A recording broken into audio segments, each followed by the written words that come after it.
All right, we're back on Morning Line. Thanks for joining us. As you see on the screen, we're talking human trafficking. Kelly Luskin is with us this morning.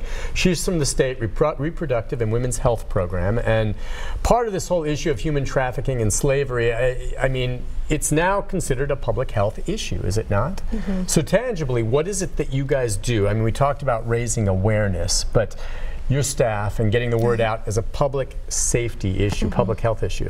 Right, so one of the big things that we do is all of our providers that work in Tennessee Department of Health that have anything to do with seeing clients in the clinic is required to go through an annual training on human trafficking. And so that's definitely something that I would encourage, and there's lots of trainings out there. Actually, if you go to the Family Planning National Training Center and search human trafficking, there's training out there for providers for them to become more aware of this issue and know what to do. Because specifically in sex industry, you would obviously, they're going to need reproductive health services. And so that's what's bringing them in. And a lot of times they'll come in to our own clinics at our local health departments. So that's why we make sure that all of our providers are trained on how to recognize. Again, looking for some of the red flags? Looking for some of the red flags. Okay, so it is a public health issue, and the idea would be then, if you're doing your job, and we were talking during the break, that hopefully, 10 years from now, it's not as big an issue. Yeah. But I mean, is it getting worse or better? I don't know that I can say for sure if it's getting worse or better. I definitely think the education's improved. I think the word's getting out more, the basic understanding of something, because I tell you, there's got to be a lot of people that had no idea, or they think it happens in other countries and not here. I mentioned to you, you didn't see the movie, but the first Liam Neeson Taken movie, those of you who saw the movie Taken, and there have been a bunch of sequels, I mean, that's basically the premise of it. His daughter's kidnapped overseas and then is to be sold into slavery, and that's Hollywood and all of that, but that You think that's happening just overseas, but that kind of thing happens right here in Nashville. Yeah, and a lot of times you'll hear too, like big times that those situations will go up, or like if there's a big game, like Super Bowl game, like they will fly people in to traffic them for those, because unfortunately, there's a market for it. That's the other side of this. I mean, I guess you don't, but law enforcement, you want to go after, you want to rescue the individuals that are in this situation. You want to go after the scumbags that are marketing them. What about the scumbags that buy that service? Yeah. Now, that's the sex trade service. I understand there may be people out there that actually hire folks for labor that have no idea the people working for them are working against their will. Yeah, I'm sure. That just boggles my mind. I'm thinking back to times maybe where we've had someone help us with something, and it just worries me. Now I'll start watching closer for it, I suppose. Let's take a phone call. We go to Paul. Paul, good morning. Hi, Paul. Hey, good morning, Nick. Good morning. What's on your mind, buddy? Hey, good to talk to you again, buddy. Yeah. Good morning to your guest there. This is a interesting and yet sad topic that I've been seeing in the news lately. You guys have been talking about the person that's been apprehended, the victim, if you will, and the signs that you need to look for, and that's all great. But I want to put a little twist on it. I believe, and you kind of led into it a little bit, Nick, you need to look at the root cause of this problem and see if we can do something with that. And my question to your guest there would be, is the people that's behind this, is this like a crime organization? Is it an organization, or is it more individuals that's doing this? Or if it is an organization, how do they operate? Do they rent these people out, or do they sell these people, or is it a little bit of both? And as far as the people that's buying this, are they basically, maybe like Nick talking about, are in the blind and don't know what they're who's working for them? Or is it a deal that people know who they're buying and know that there's people that's working against their will? Or is it a little bit of both? I was just wondering, is this more of a crime organization, and who is this? Or is it more of just a rogue person going out apprehending somebody and doing it on their own? I'm just curious about the organization behind all this, if you will, and I'll hang up and listen. Thank you, Nick. All right, thank you, Paul. Yeah, great questions. Lots of great questions there, and I think it is a little bit of both. I think it's such a big market, and from what I understand, it's actually bigger than drugs. And the reason for that is you sell drugs, and that's a one-time sale. If it's a person, you get to sell them over and over and over. So it's a much more valuable industry for them. I think I was looking last night where, you know, $100,000 to $200,000 a year that they can make off of one individual. I think it is a very complex industry. I think there's a lot of movement. So I do think most of it is probably big organizations. You know, just think of it kind of like drug trafficking and drug trade. Okay, there's kingpins that kind of, I would think it would have to be organized. I see what you're saying about the difference between drug, which is one-time sale, and then you have to get more, whereas a human, they keep coming back and you can go.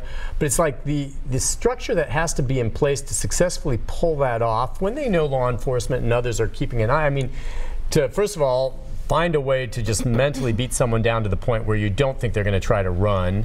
And then, you know, you've got to transport them and house them and to some degree, I guess, feed them, at least so they can function. I know no one's being well cared for, but I mean, that's a lot of undertaking, isn't it? That's where I keep thinking, did they really make that much money? That's a lot of work to do for, is the payoff that great? And apparently it is. Yeah, I understand that it's actually unfortunately a bigger payoff than it is for drugs. Just a bigger payoff. But where are they keeping these people? Right? If you say it's happening right now, come this evening or whenever they're not, where are they? Are they in like little seedy hotels? Do they have homes maybe? Do we have any idea how they, and maybe that's more of a question for law enforcement, but I mean, where are they? I mean, you don't see them, right? Or maybe they're in plain sight and you don't recognize them. And I think the big deal is they're moving them around very quickly so that people aren't picking up the signs. Like I don't think, and you know, I don't know too much to say for sure about this, but I don't think they're probably housing one individual in one house. I would imagine it's groups of them. A group situation. Maybe they have vans or whatever that they move them around in. Let's go to Mike. Mike, good morning. Hi, Mike. Hello. Good morning. What's on your mind, Mike? Yes, I would like to ask about two of the underlying causes of what we're referring to as trafficking today. Number one, we have such a vast number of both young men and young women in the country that are just disappearing from their families. They're lost. Nobody knows where they are. Are these people feeders to this industry? And also a second point that I'd like to ask that underlies some of this, and that is, are these people actually controlled through drugs and providing drugs to them to satisfy the habits that they have, either that's self-imposed or imposed by their handlers? What are these two aspects of trafficking got to do with what you're talking about? I'll listen to your answer and thank you. Thanks a lot. Yeah, so yeah, the disappearing, you know, young men and women, that can be an explanation. And then you touched on drugs. Go ahead and, if you want to recap some of that. Yeah, so I think the issue with drugs is either, you know, they may have already had a drug addiction, and so that makes them even more vulnerable, or a way to get control over someone is to even maybe create an addiction for them so that you have more control. Right. And people will do a lot for drugs, unfortunately. So they can get them addicted to drugs, and then that's kind of like, you do what we want you to do. I almost am trying to view some of this as being kind of a if anyone's in an abusive situation and people say, well, why don't you just walk away, which is a very simplistic way of looking at things. I mean, women oftentimes are in an abusive situation and they feel trapped and they can't, and there's a lot of very, very tangible reasons why they don't leave. Is that kind of the same thing with some of these victims in the human trafficking, where they just feel trapped or they don't know anything else? And because you would say, well, they just dropped you off to work the house, why don't you just run away and call the police? I think that's part of the issue of moving people around, so they don't know where they are. I think they try to create distrust for police and law enforcement so that they don't. So there's some brainwashing going on. Oh, absolutely. Yeah. So they're manipulating them, and who knows what their background is to begin with. Like you said, they were at risk maybe to begin with. You know that recent case where out of Wisconsin, the individual shot and killed the two parents and kidnapped that girl, and after all that time, she managed to escape. Very different situation. I'm not saying that was human trafficking, but what it took for her, and I was just thinking about how hard it is to leave, and how everyone's talking about how this, I think 13-year-old girl, was she 13, 16?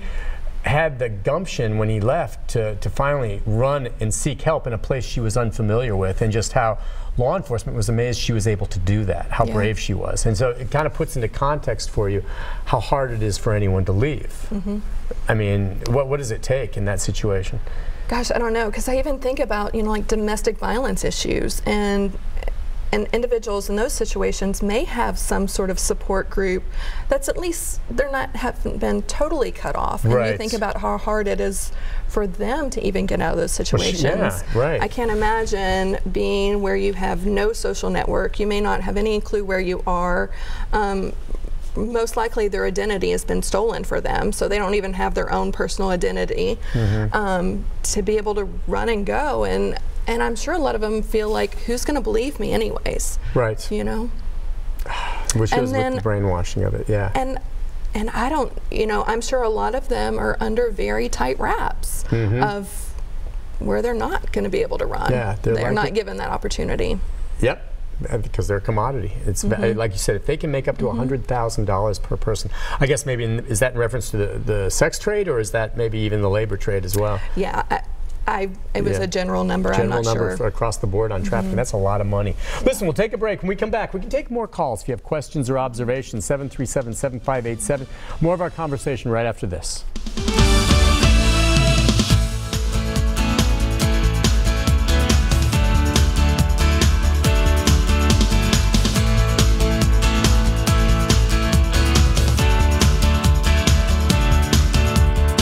Storm 5 weather update. For weather on the go, download the Storm Shield app.